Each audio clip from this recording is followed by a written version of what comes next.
Hello, everyone. X-Walk Hill Bethelite here.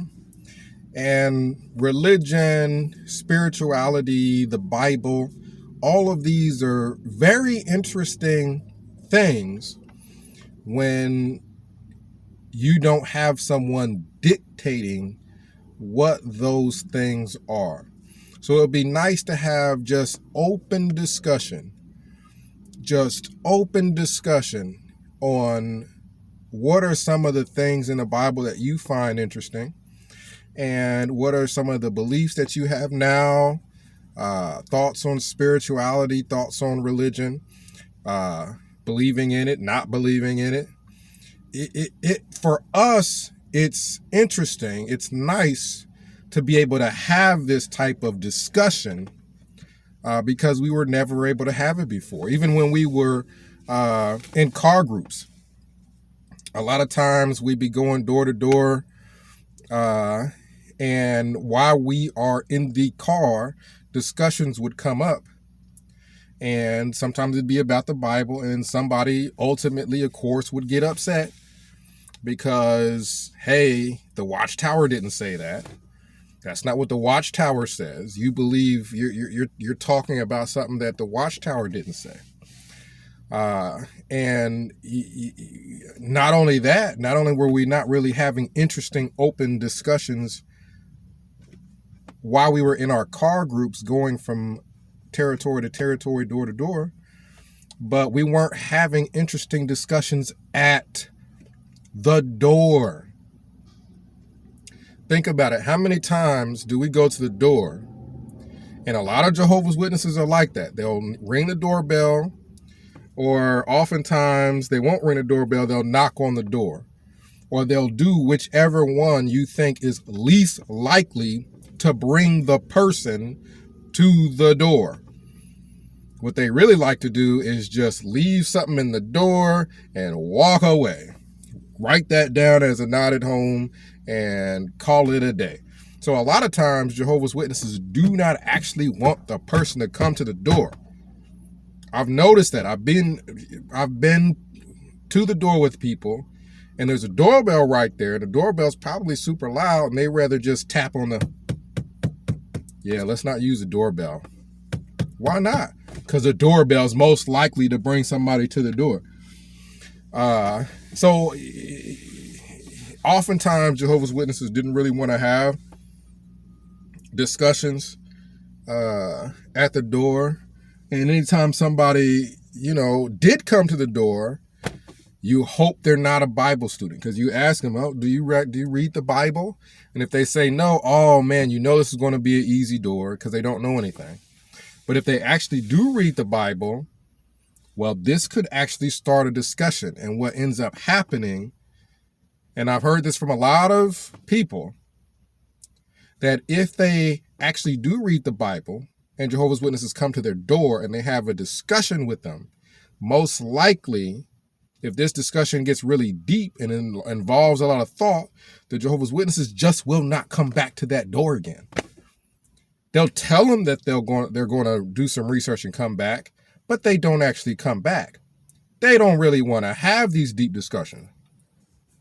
They just want somebody who either doesn't come to the door so they can leave a track in the door, or somebody that don't know anything about the Bible so they can easily easily watchtowerize them. Give them the watchtower view of the Bible. One thing that I always found interesting and never really got too deep into discussion, again, let's just, whatever you find interesting, type it in the comments. Let's just, if you want to debate with people on their view, debate, just be open. Do what we could never do as Jehovah's Witnesses, and really talk about what you think about the Bible. One thing I always found interesting about the Bible was the Garden of Eden. And we would talk a little bit about that, and we would kind of not get too far away from what Watchtower said. But I find the Garden of Eden story very interesting. because I mean it's in Genesis. It's one of the first stories, the first interesting story there is. And this is the reason why I find it interesting, because I definitely think, whether you believe the story or not, that the forbidden fruit, the tree, all of that I think was symbolic.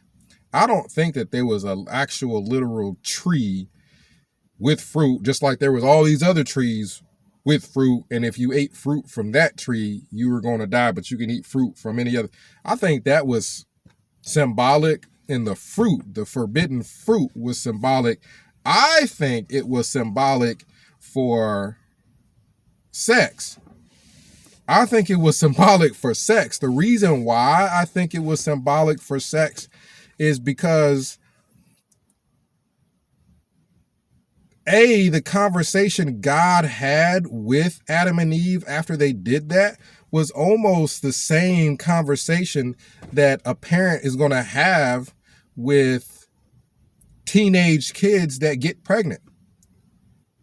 So he's telling Eve, this is going to hurt. You're going to get pregnant. It's going to hurt. You're going to experience childbirth. This is going to be hard on you.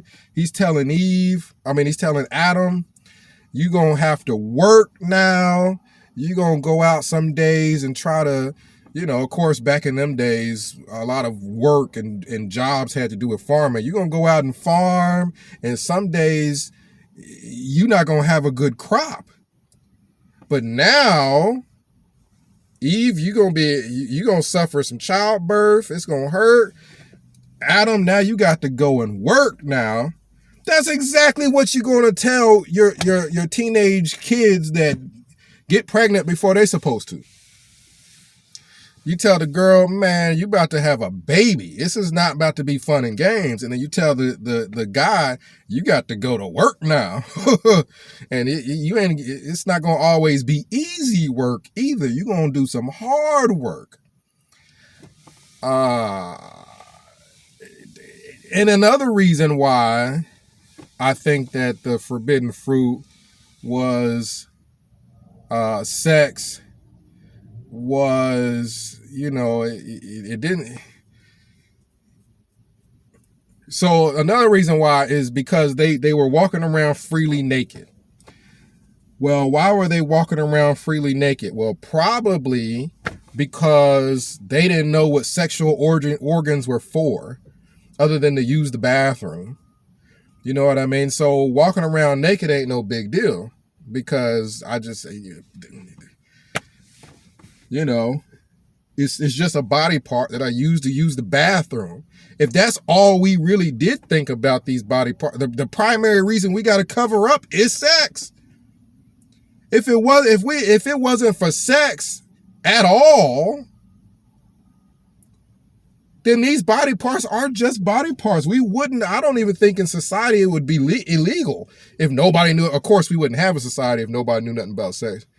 But yeah, I think that's the reason why they're walking around naked. And then when God is talking to them and they got clothes on, and he's like, well, why were you hiding? Because we was naked. That's why we hiding. We know what these body parts are for. We know what breasts are now. I know what sexual body parts are for. And when I see her sexual body parts, it turns me on. And when she sees my sexual body parts, it turns her on. So we got to have clothes on now. Otherwise, we just going to be in this Garden of Eden having sex all day long. All day and all night. It fits too well with the story. It fits too well. The whole concept of there's just this apple that they wasn't supposed to have don't make no sense to me. It makes a whole lot more sense that this forbidden fruit that was right smack dab in the middle of the garden, or in other words, was just that obvious, and they could do anything else but this, was they weren't supposed to be having kids yet. They weren't supposed to be having sex and having kids yet. Maybe I don't know if they just weren't ready for it or what. But that put a halt on everything. And that's exactly what happens in real life. If your teenage kids have sex and have kids, doesn't that put a halt on everything that you had planned for them? You're wanting your son or your daughter to go to Harvard, right? You're wanting them to, well, most people, they just want their son or daughter to go to college. But you're wanting them to do this, you're wanting them to do that, you want them to accomplish this. You got all these plans for the future, and here comes this baby that they have right out of high school or something like that, and it stops everything. And that's another thing. It's like, man, this put a hold on everything God had planned. Y'all was in there, y'all was having all kind of sex, and that also makes the whole Adam being alone for so long makes sense. Why was Adam by himself? Well, there was things that needed to get done before you bring about this woman, because when you bring about this woman, eventually sex comes up. So why in the world was there male and female of every other animal but Adam? Common sense. Common sense will tell you. You bring about the opposite sex for Adam and he gonna have sex. There was no woman because God didn't want Adam to be having no sex. Now, how is this garden the Garden of Eden, a paradise, without that? I don't know. That fruit from them trees must have just been that delicious. But there was no Adam. I mean, there was no woman because I don't think God wanted Adam to have sex yet and start having kids and all this other stuff in this garden here. And I think one of the reasons why, because Adam started to notice he didn't have no companion. He didn't even have nobody to talk to, really. So, okay, God goes ahead and makes the woman. Now you got somebody to talk to, but I think that, that forbidden thing was sexy. The sexy sex. I think that was the forbidden thing. And then after they had it, okay, Adam, now you got to work. Okay, Eve, now you about to have pregnancy pain. To me, that makes sense. So those are concepts that I had that I couldn't really discuss while being a JW, even though we all were in a car with Bibles, and these discussions would have been fun to have. But that's one of the things that I think happened, is this serpent was talking to Eve, and it's like, God is holding y'all back. God is holding y'all back. Y'all ain't having no sex. What? No sex? God is holding y'all back. You ain't gonna die because you have sex. You ain't gonna immediately die because you have sex. God is just trying. That's the one thing that's gonna keep you from doing it. What's the one thing that would keep a couple from having sex? And it's telling them they're gonna die immediately. That's about the only thing you can tell them to stop them from doing it.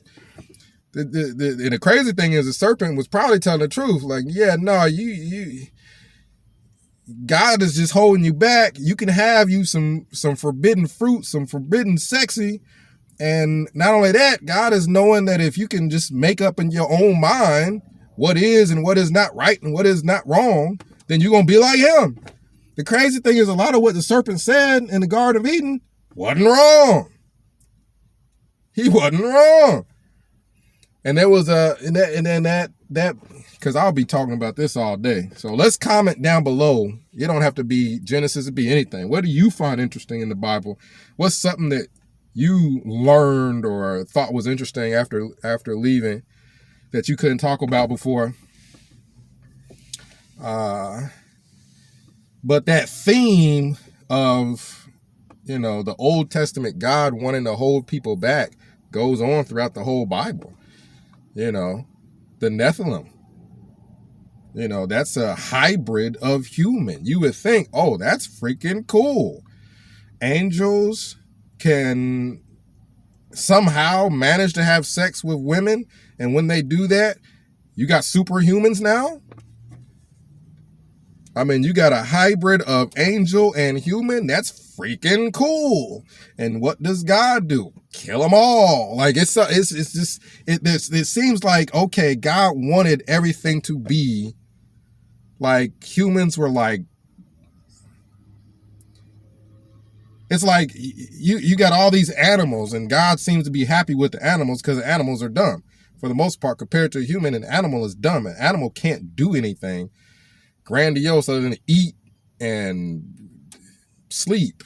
He made animals dumb. He made humans smart, but didn't want humans to do anything or accomplish anything. Like it's like, let's not be doing no hybrid stuff in the Garden of Eden. Let's just I don't even want y'all to know what sex is or sex organs is.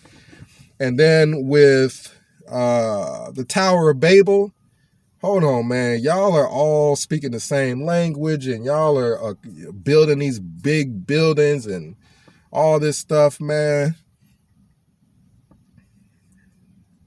Let's be quiet. Somebody's right by my car. If I'm quiet and still, they might go away. Okay. So, so yeah, the Tower of Babel, the whole concept there is look at what they're doing. They're accomplishing stuff. They're building stuff. This Tower of Babel, man, if they can build that, what else can they confuse the languages, break these people up, stop them from doing this stuff? It just seems like God back in the day was like, okay, all my other creations, these animals are just chilling, and these humans keep doing stuff, and it looks grand. So let's just put a stop to anything that seems like humanity was about to have one world government. It looked like with the Tower of Babel, and you know what I mean. So I mean that stuff seemed interesting to me, and then that seemed to be the case all the way up until Jesus' time, where it's like, okay, Jesus is going to purchase humanity with human sacrifice. He's going to literally sacrifice himself to purchase humanity. And then after Jesus purchases humanity from God, okay, well now we can all be happy and love each other and do stuff now.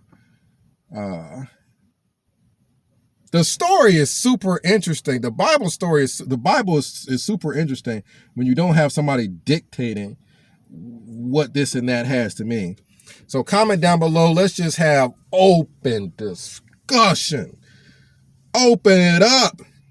You can talk about anything as far as the Bible that you find interesting. And yeah, let's not shun nobody. Let's not talk bad about nobody else's belief. If you believe it and it's post it. Comment about anything about the Bible. If you atheist and you want to comment about the Bible, comment about the Bible. If you agnostic, comment. It's like we should have been able to have these discussions and just it be okay. It would just comment down below. XWallKill Bethelite signing out. 937-789-4029. We might discuss some of this. XWallKill Bethelite signing out.